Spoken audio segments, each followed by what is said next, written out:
Boas escolas merecem registro. E para mim, de uma maneira especial, lá em Itajubá, eu tive aquele ambiente que eu imagino que todo estudante merece. Um estudante, um ambiente politizado, social, culto, inteligente, e que me permitiu levar a extremos as minhas fantasias. Mas o objeto é a Escola Federal de Engenharia, Instituto Eletrotécnico de Itajubá, Unifei, etc., que em 2013 fez centenário. Esse livro maravilhoso, muito bem feito, dá gosto de guardar, ele mostra um pouquinho da engenharia, um pouquinho da história da engenharia elétrica no Brasil, eletrotécnica. Adotei essa profissão sem entusiasmo, porque afinal não sabia o que eu queria. Meu sonho era ser piloto de avião da fábrica. Era apaixonado por avião. Mas, para agradar meu pai, fui para lá fazer vestibular. Para minha surpresa, quase que eu entrei. Rodei na matéria que eu sabia mais. Também perdi 3 jogos de canastra real no dia. A irresponsabilidade juvenil é um negócio complicado. Deixei minha família muito triste. Mas a minha maneira de ser era um tanto própria, adequada. Eu sou de uma família onde todo mundo era nota 100, era gênio, coisa. Eu não era nada disso. Fui aluno primeira derivada. Quando eu gostava do professor, a nota era boa. Aí, sei lá, a coisa, o aprendizado era gostoso. Agora, nunca tive vocação para professores primários, ditatoriais. Isso não me agrada. Mas meu pai é de Itajubá, ele é eletricista, técnico eletricista, filho de um eletricista, fez um esforço danado e me mandou para São Paulo. Eu fiz o curso de Túlio na Rua Conde Sarzedas e foi muito bom. Os professores de física eram ótimos, né? Português, de todas as matérias ligadas ao Instituto. Com 74 anos já tenho medo de lembrar nomes, sob o risco de esquecer alguém importante. Mas nos intervalos das aulas, a diversão era jogar toco de giz na cabeça de quem passava lá embaixo. Um dia um militar passou, acho que ele levou uma chuva de giz, subiu armado para ele. Aí São Paulo era maravilhosa. Lá na República, lá na Consolação, Bela Sintra, perto do cemitério, do Colégio São Luís. E ali eu saía para andar, para ver aos domingos o Concerto da Juventude no Teatro Municipal, Planetário. Uma saudades danada do céu e das florestas que eu via em Blumenau. E o ano passou, né? Voltei para Itajubá. Deixei todos os livros em Itajubá, né? E nessa confusão fiz o vestibular. Confusão não. Tinha feito da Politécnica, por exemplo. Aí me perguntaram qual era a segunda lei de Newton. Sei lá, não estava fazendo curso de Direito. A do ITA tinha um desenho, uma prova de desenho que era uma gozação. Tinha cara que saía bem. Na prova de línguas, na metade da prova eu saí para comer uma esfirra na estação Dom Pedro II. Quando eu dei pela coisa, tinha tomado óleo de chinês. Foi a prova mais rápida da minha vida. E fui para Itajubá. É um caminho que eu já conhecia. É no Hotel Glória. No começo, acho que até fiquei no hotel ao lado, depois no Hotel Glória. E aí aprendi a jogar porrinha, a cantar, as brincadeiras de estudante. Tinha um amigo santista que era genial. A cabeça dele sempre estava em torno da próxima arte que nós iríamos fazer. Jogar sinuca. E foi por aí. E o vestibular chegou. E não é que eu passei. Quando eu vi meu nome ali, eu não sabia se eu ficava triste ou alegre. Meu consolo é que o pai iria gostar. Cidade pequena, muito pequena. Estava ali perto da estação de trem. E agora, né? Agora o negócio é aguentar, né? É óbvio que o pai ficou feliz. E começou o curso. E aí vem a homenagem aos professores. Acho que os professores davam tudo de si, tentando ensinar o que sabiam. Uns de uma forma melhor, outras pior. E naquela época não tinha horário. Não tinha aula de manhã, de tarde, de noite.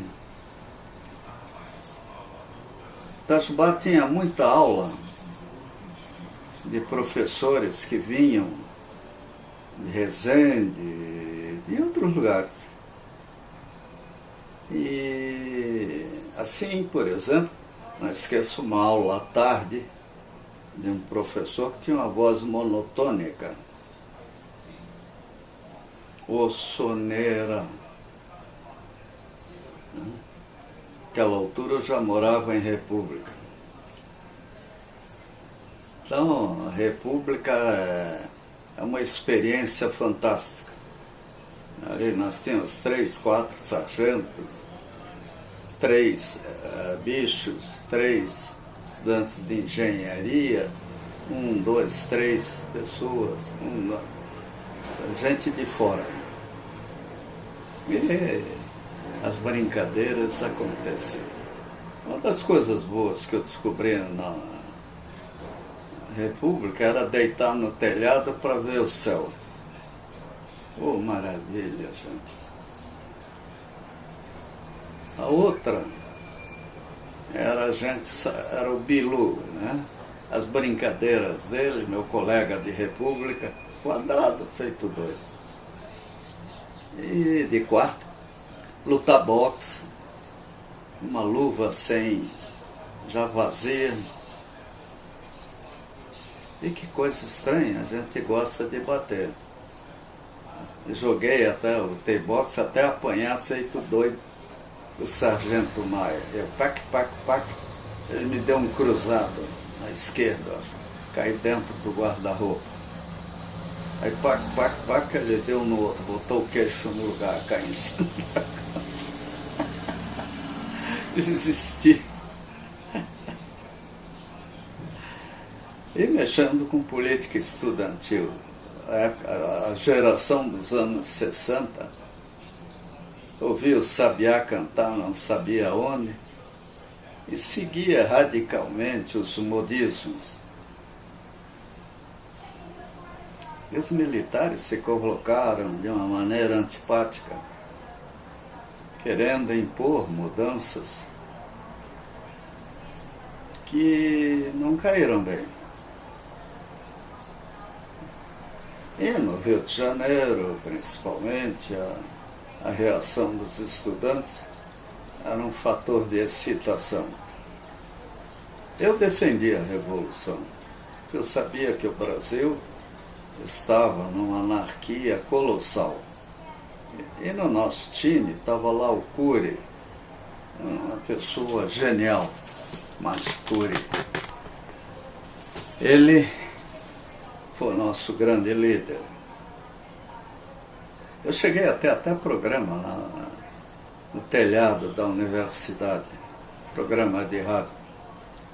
Mas aos poucos a gente foi se desencantando com o movimento de 64. E chegou o momento até, principalmente depois de formado, em que passamos a ter medo dos militares. E a repugnância de ver que bastava o indivíduo estar fardado para ser intocável. Os militares, os generais erraram demais. Não tem muito o que reclamar hoje em dia. Tortura, o DOPS. Quem passava perto do DOPS dava até calafrio. Pegava o ônibus ali na Alameda Dom Pedro II, na rodoviária velha, e era obrigado a passar por lá. Às vezes. E pior ainda, os militares erraram feio, planejamento energético, etc.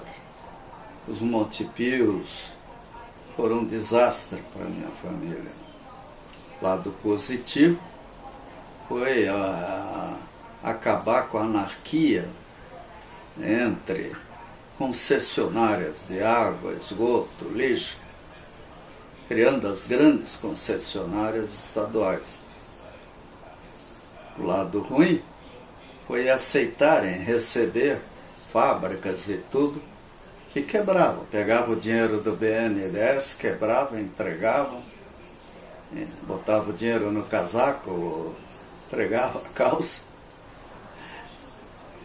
E o pessoal, às vezes visitei uma fábrica, uma festa, até depois, já trabalhando pela URGS, era um luxo na hora de almoçar. E a fábrica falida, entregando 2 caras em pesquisa, 10, 20, 30 na área comercial. Barbaridade. E a qualidade que fazemos. E até o Brasil quebrou, aí veio reserva de mercado, não podia importar, para importar era complicado. E a famigerada lei da informática. Famigerada. O Brasil atrasou 500 anos com a lei da informática. Como é que nós iríamos competir com os Estados Unidos, por exemplo? Era utopia. O Brasil era um país de advogados, né? A engenharia é algo muito diferente. Ainda para completar, mais adiante fizeram a Lei 866, aí mataram de vez a engenharia. Mas fiquei lá. Agora o gostoso é que eu estudei em Itajubá. Segundo, terceiro ano de engenharia, até o último ano, a escola foi melhorando, melhorando, apesar de alguns professores alucinados, que achavam que a violência era didática. Burrice. Mas tive o prazer de ter o professor Tigre Maia como professor, Dr. Fernando, Dr. Fux, pessoas extraordinárias, além das aulas em laboratório. Uma vez queimei a mão inteira. Nós temos num pequeno espaço, forno cubilô, forja, serra, solda elétrica, tudo. Aí foi o dia da aula lá, sei, martelando no tarugo. Eu botei na água, achei que ele estava frio. Estava nada. Nós tínhamos os expoentes em sala. E tínhamos aqueles que não queriam estudar. Até fiquei muito chateado na festa de 50 anos, porque não vi homenagem, 50 anos de formado, aos professores. Eles merecem, não a todos, mas alguns em especial. Acho que cada turma que se forma deve eleger um professor. Porque, se bem que a essa altura a maioria já morreu, nem que seja visitando o cemitério. Acho muito egoísta a festa de 50 anos, as festas da minha turma. Muito egoístas. É muito aluno de Itajubá, da região. Então eles se acostumaram a ver os professores. Não conheceram outros lugares.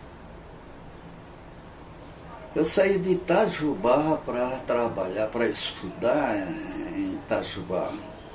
Saí de Blumenau para trabalhar, estudar em Itajubá. Não era brincadeira, não. Pegar um montão de carro. Não existiam escolas de eletrotécnica. Vestibular era difícil. Ou não, dependendo de como o aluno estava preparado. Eu sempre gostei de física de uma maneira especial. Desenho. Então eu estava lá. Mas em Itajubá, que formava engenheiro praticamente eletromecânico naquela fase, que foi justamente no meio da nossa turma que houve a separação, eu aprendi desenho técnico até a mão livre, né? Oficina de eletromecânica, máquinas hidráulicas, máquinas térmicas. Isso é fundamental, porque numa empresa de energia, o cara chega lá, não, eu só entendo de eletricidade. Coitado, está mal de vida. Hoje as empresas têm escrivaninha para todo lado. Então os caras são pilotos de escrivaninha. A internet simplificou tudo demais. A gente naquela época viajava, entrava numa usina, subestação, uma chave de fenda, alicate, e eventualmente com um multiteste para resolver problemas. E tinha que resolver. O Paraná aqui eram sistemas isolados. Copel era a notícia. Lógico, sendo uma empresa rica, ou foi se tornando rica, ela tinha que estar pagando propagandas absurdas em jornais. Porque a mídia é impiedosa. Ela bate e depois vem com a conta. Então, quem está na minha idade, eu me formei em 68, nós pegamos uma fase heróica, mas infinitamente mais heróicas devem ter enfrentado os fundadores da escola, visionários, pessoas que entenderam na hora certa, no lugar certo, que precisavam fazer uma universidade, uma escola de engenharia. E não era escola de giz, não. Era escola de chave de fenda, de máquinas. Me lembro que laboratório de máquinas, nós tínhamos resistências líquidas. Não existia ainda chip como hoje. A garotada não tem nem ideia do que mudou. Então voltar a Itajubá é encontrar um povo amigo. Eu fiquei impressionado, porque eu sou de Blumenau. O alemão tem um pouco de restrições a quem tem o sobrenome de Cascais, né? Principalmente. Meu pai era de Florianópolis, minha mãe de Laguna. Mas também sou descendente italiano, Gandolfi, alemão, sei lá, até não sei qual. Teria direito à cidadania italiana.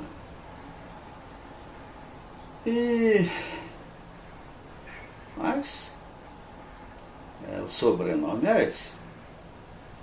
Fui para Itajubá. Me divertiam os mineiros, ver os mineiros brigando com os paulistas por causa da Batalha do Túnel. Essas coisas essas rivalidades que não levam a nada. Pior ainda, depois que eu entrei na Copel, indo para Belo Horizonte e sentindo como o torcedor do Cruzeiro odiava o do Atlético e vice-versa. Por que é isso? O futebol é para diversão. E o jogador de futebol é um profissional, ele é um teatro. Eu ganhei. Quem ganhou nada? Quem ganhou foram aqueles caras que estavam lá no campo. E ganharam porque ganham. Bons técnicos, etc. Mas Itajubá era uma cidade simpática. Ninguém morria de fome. Você só perguntava para mim, onde é que você vai almoçar hoje? Ia junto. Jantar, sentava na sala, via televisão. Em Itajubá, em Blumenau isso seria impensável. Assim era Minas Gerais. Um sotaque. Quando eu cheguei em Itajubá, no Hotel Glória, na portaria, o rapaz começou a falar, pensei que ele estava me gozando. Por quê? Eu digo, mas que coisa estranha.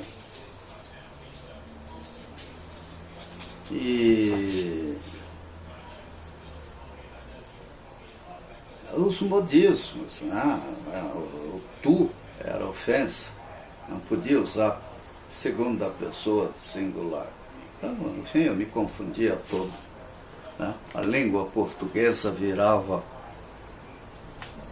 uma coisa que a gente tentava entender. Tem que tomar cuidado com a bateria aqui, da filmadora, da máquina fotográfica. Mas revire Itajubá, revire os amigos, a hospitalidade. Só que a idade já pesa demais. É remédio para isso, remédio para aquilo. A gente tem que tomar um cuidado danado. Além disso, encontrei o Bosco, eu surdo, ele surdo. A gente gritava para falar, né? Eu tinha que ficar meio do lado, porque papo de surdo é uma piada. E atrapalha, né?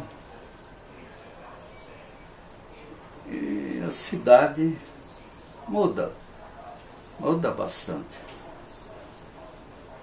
Tatiana, minha filha, nasceu lá. A maternidade, agora não é mais só maternidade, é maternidade, pronto-socorro, hospital. Não entendi essa. Não é muito saudável fazer isso. Mas fizeram, né? Naquela época, Itajubá tinha uma área de prática de esportes, a maternidade e a simplicidade. Quer dizer, ninguém se sentia humilhado por causa da roupa ou coisa assim. Algo radicalmente diferente daqui de Curitiba, por exemplo. Onde se você cumprimentar uma pessoa daqui, arrisca ver que o cara fica bravo, né? Está mudando. Mas era assim, né? Frio para danar aqui. Lá em Itajubá, temperatura agradável. Lá nasceu minha filha, formei em engenharia, fiz amizades. E depois, tendo casado, eu tive que mudar radicalmente de vida. E aí, aos poucos, vendo a realidade, né? A esquerda era uma piada, né? Tinha um moço que aparecia de Belo Horizonte, cada mês mudava de sigla. Eu achava graça, porque meu pai era um cara pragmático, objetivo, e eu não entendia isso. Mas treinamos, fizemos todas as besteiras possíveis em Itajubá. E a cidade aceitava isso. Se a escola fosse em Belo Horizonte, ou São Paulo, ou Rio, eu duvido que agora estaria aqui conversando com vocês. E a revolução que eu defendi, ela se perdeu no meio das Cassandras, das bajulações que dificilmente os militares superam. Afinal, o militar é treinado para receber medalhinha, homenagem, cantar o hino nacional, a roupa, só que no campo de batalha a coisa é bem diferente. E mais uma ditadura, né? Que tínhamos saído da ditadura Vargas, da ditadura do café com leite, da ditadura de Deodoro, principalmente, da ditadura da monarquia, do governo português, que fez de tudo para travar o Brasil e foi um desastre para nós. Essa é a história, né?